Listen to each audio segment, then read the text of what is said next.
شیطان کا وسوسہ، پتہ نہیں قبول ہوگی یا نہیں، اتنی دعا تو مانگ چکا ہوں، ابھی تک تو کوئی نتیجہ سامنے نہیں آیا، اور مانگنے کا کیا فائدہ ہوگا؟ کیا واقعی دعا مانگتے ہوئے یہ وسوسہ نہیں آتا سب کو؟ یا یہ مایوسی کی کیفیت نہیں آتی، میری تو نہیں سنی جا سکتی، معلوم نہیں وہ کون خوش قسمت ہیں جن کی دعائیں سنی جاتی، اس لیے چلو کسی اور سے کہہ دیتے ہیں وہ میرے لیے دعا کر دے، اپنے لیے خود کیا کرنا۔ تو شیطان ہمیشہ دعا مانگنے کے عمل میں رخنا ڈالتا ہے، خلل پیدا کرتا ہے، کیونکہ دعا ایک ایسا عمل ہے جو اللہ اور بندے کے درمیان ایک محبت کا تعلق پیدا کرتا ہے، ایک اپنائیت کا تعلق پیدا کرتا ہے، ایک تقرب کا تعلق پیدا کرتا ہے۔ جب انسان اپنے رب سے مانگتا ہے تو اس کا احسان مند ہوتا ہے، اس کے قریب آ جاتا ہے، اور مانگتا انسان کس سے ہے؟ جس پر مان ہوتا ہے، جس پر یہ یقین ہوتا ہے کہ وہ دے گا، جس پر اعتماد ہوتا ہے کہ وہ میرا بہت خیر خواہ ہے، میرا بھلا کرنے والا ہے۔ انسان ہر ایک سے نہیں مانگ سکتا، ہر ایک کے سامنے اپنی ضرورت نہیں رکھ سکتا۔ تو اگر دیکھا جائے تو ایک اللہ کی ذات ایسی ہے کہ جس سے یہ ساری توقعات پوری ہو سکتی، اللہ کے سوا کوئی نہیں کہ جو انسان کے ساتھ ایسا معاملہ کر سکے۔ اس لیے تمہارا رب کہتا ہے کہ مجھ سے مانگو، اس کو پسند ہے بندوں کا مانگنا۔ اچھا، یہ جو دعا ہے اس میں صرف کسی چیز کا براہ راست نام لے کر مانگنا ہی شامل نہیں، یعنی مانگنے کے طریقوں میں صرف ایسا ہی نہیں کہ ہم کہ یا اللہ فلاں چیز مجھ کو دے دے۔ اس کے کئی انداز ہو سکتے ہیں۔ ایک تو یہی براہ راست کسی خاص چیز کا سوال کرنا، یہ بھی بہت اچھا ہے۔ بندوں سے سوال کرنا برا ہے، لیکن اللہ تعالیٰ سے سوال کرنا تو عبادت کا درجہ رکھتا ہے۔ یعنی کتنا پیار آتا ہے نا اللہ تعالیٰ پہ کہ ضرورت ہماری ہے اور ہمارے اس مانگنے کے عمل کو بھی عبادت کہہ رہے ہیں، کیونکہ ایک تعلق ہے نا، وہ وقت اس کی یاد میں گزرتا ہے، اس کی طرف متوجہ ہو کر گزرتا ہے، اس لیے وہ وقت بھی عبادت بن جاتا ہے، وہ عمل بھی عبادت ہو جاتا ہے۔ تو ایک تو یہ کہ جیسے ہم سوال کرتے ہیں اللہم انی اسألک کہہ کے دعا مانگتے ہیں، یہ جتنی مسنون دعا میں آپ نے دیکھا ہوگا اسألک برابر سوال کا لفظ ہے۔ لیکن کچھ دعائیں ایسی ہوتی ہیں جس میں سوال نہیں کیا جاتا، صرف اللہ تعالیٰ کی حمد و ثنا کر دی جاتی ہے، جیسے حضرت ایوب علیہ السلام نے کہا تھا انی مسنی الضر وانت ارحم الراحمین۔ یہ بھی دعا کا ایک انداز ہے، مانگا کچھ بھی نہیں، بس اپنی تکلیف کا اظہار کر دیا اور اللہ تعالیٰ کی حمد و ثنا کر دی، مجھے تکلیف پہنچی ہے اور آپ سب سے بڑھ کے رحم فرمانے والے۔ یہ بھی نہیں کہا آپ رحم فرمائیے، کہ آپ تو سب سے بڑھ کے رحیم ہیں اور میری تکلیف آپ جانتے ہیں۔ یہ بھی ایک سٹائل ہے۔ اسی طرح کوئی ذکر کر دینا، مثلا استغفار پڑھنا۔ اب استغفار پڑھنے والے کے لیے کتنی خوشخبریاں ہیں کہ اس کا ہر مسئلہ آسان ہو سکتا ہے اس کی وجہ سے۔ خیر اس میں تو بخشش کی طلب ہوتی ہے، ایک طلب کا انداز ہے، لیکن استغفار جو ہے وہ عام دعا سے ذرا مختلف ہے۔ اسی طرح درود شریف پڑھنا، اس میں اپنے لیے تو آپ کچھ بھی نہیں مانگ رہے ہوتے، نبی صلی اللہ علیہ وسلم کے لیے مانگ رہے ہیں، لیکن وہاں کیا ہو رہا ہے کہ جب آپ ان کے لیے رحمت کی دعا مانگتے ہیں اللہ تعالیٰ آپ پہ 10 رحمتیں فرماتے ہیں۔ یہ بھی ایک مانگنے کا انداز ہے۔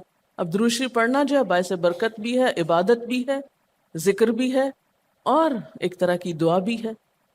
اسی طرح بعض اذکار کے آپ نے کتنے فائدے دیکھیں، صبح شام کی دعاؤں میں آپ دیکھیے آپ پڑھتے ہیں بسم اللہ الذی لا یضر مع اسمہ شیء فی الارض ولا فی السماء وہو السمیع العلیم۔ یہ صرف ذکر ہے، اس میں آپ مانگ تو کچھ نہیں رہے، لیکن کتنی فضیلت ہے اس کی کہ جو شخص یہ دعا پڑھے گا اس کو کوئی چیز نقصان نہیں دے گی۔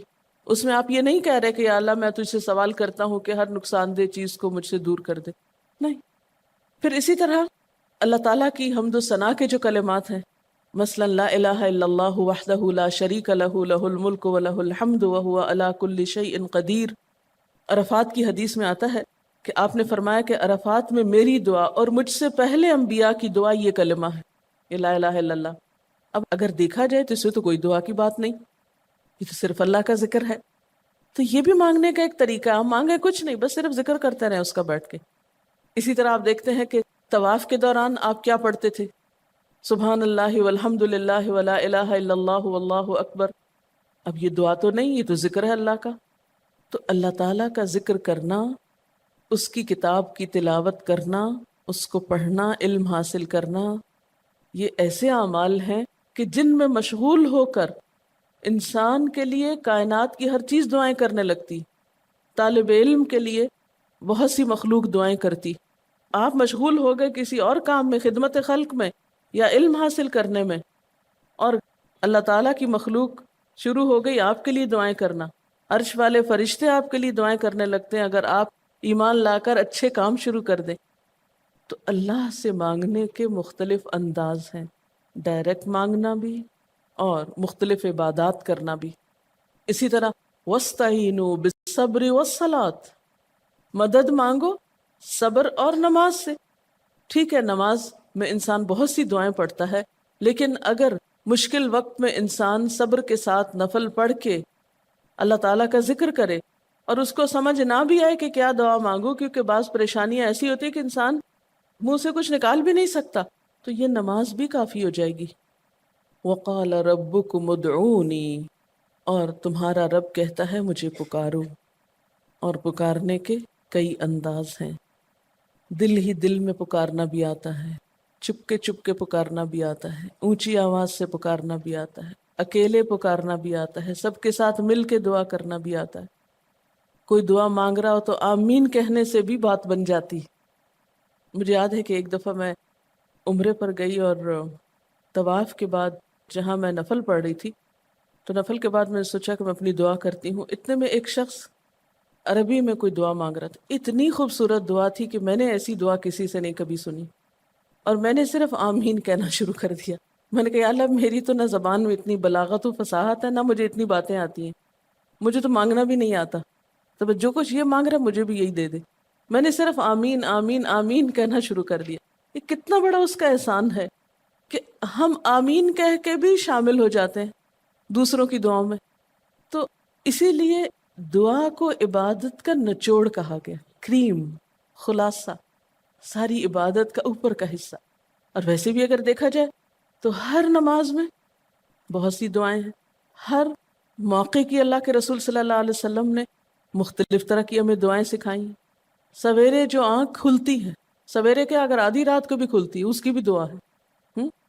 اس وقت سے لے کر کوئی کام ایسا نہیں دین کا یا دنیا کا، اچھا یا برا، جس کے لیے کوئی نہ کوئی دعا نہ موجود ہو. یعنی اتنا خوبصورت عمل ہے دعا مانگنا کہ جس کے لیے کسی خاص چیز کی قید بھی نہیں کہ کہیں بند کے بیٹھو تو ہی مانگو، کہیں پہنچو تو مانگو. نہیں، کہیں بھی مانگو، دن کو مانگو یا رات کو مانگو، کھڑے ہو کے مانگو یا بیٹھ کے مانگو، چلتے پھرتے مانگو یا چپ کے مانگو، منہ سے بولو بھی نہیں اور دل ہی دل میں مانگو تو بھی وہ سن لیتا ہے. کسی بھی طرح مانگ سکتے ہو، کہیں بھی کچھ بھی مانگ سکتے ہو.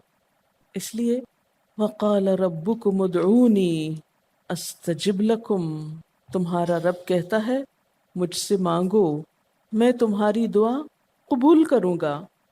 اور آپ کو پتہ ہے کہ ربکم یہ صرف مسلمانوں کا رب نہیں، رب تو ساری مخلوق کا ہے. کافر کا رب بھی وہی ہے، خواہ وہ مانے یا نہ مانے. اس لیے قبولیت دعا کے لیے مسلمان ہونا بھی شرط نہیں. اگر کوئی کافر بھی اللہ کو پکارتا ہے، اپنے رب کو پکارتا ہے، تو وہ اس کی بھی سنتا ہے. اور خصوصاً اگر وہ مظلوم ہو، کسی نے اس پہ ظلم کیا ہو، تو وہ فریاد فوراً اوپر پہنچتی ہے، خواہ وہ مسلمان نہ بھی ہو. اس لیے یہ جو دعائیں ہیں یہ آپ سب کو بتا سکتے ہیں، مسلم نان مسلم سب کو سکھا سکتے ہیں، تاکہ وہ اپنے رب کو پکارے اور رب ان کو ہدایت دے.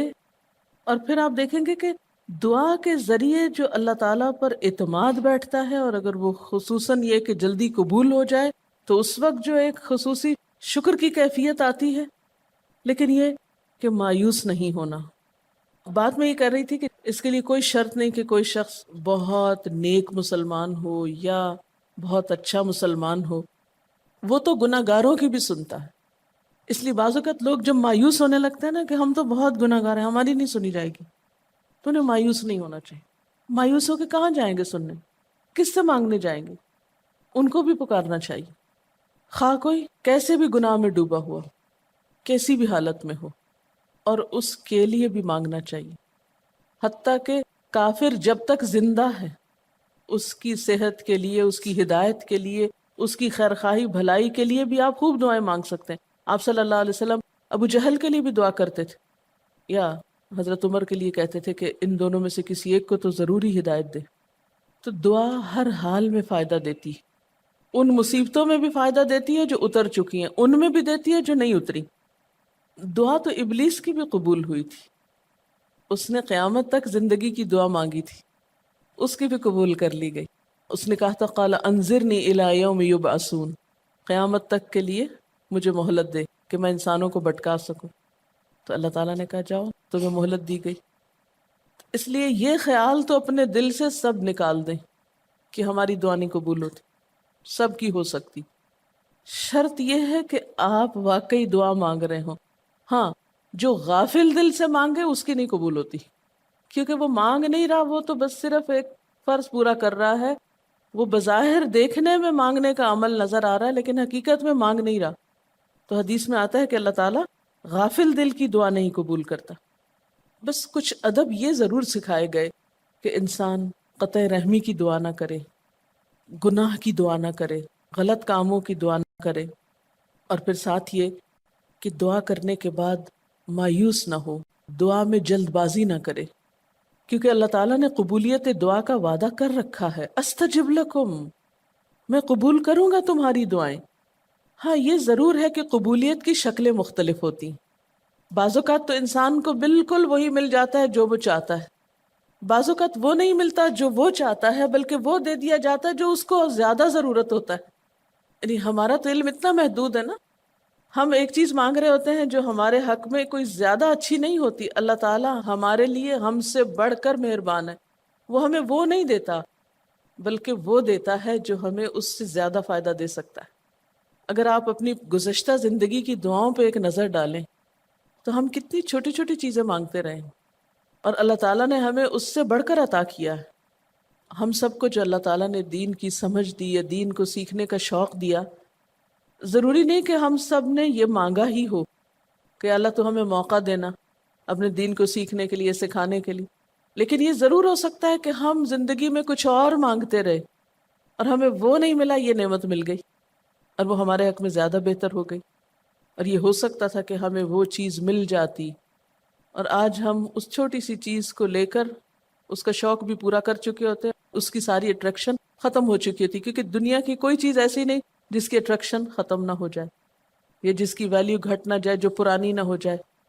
لیکن قرآن کا علم ایک ایسا علم ہے جو ہر دم نیا لگتا ہے، ہر دم زندگی دیتا ہے، خوشی دیتا ہے، سکون دیتا ہے، ایک راحت ملتی ہے.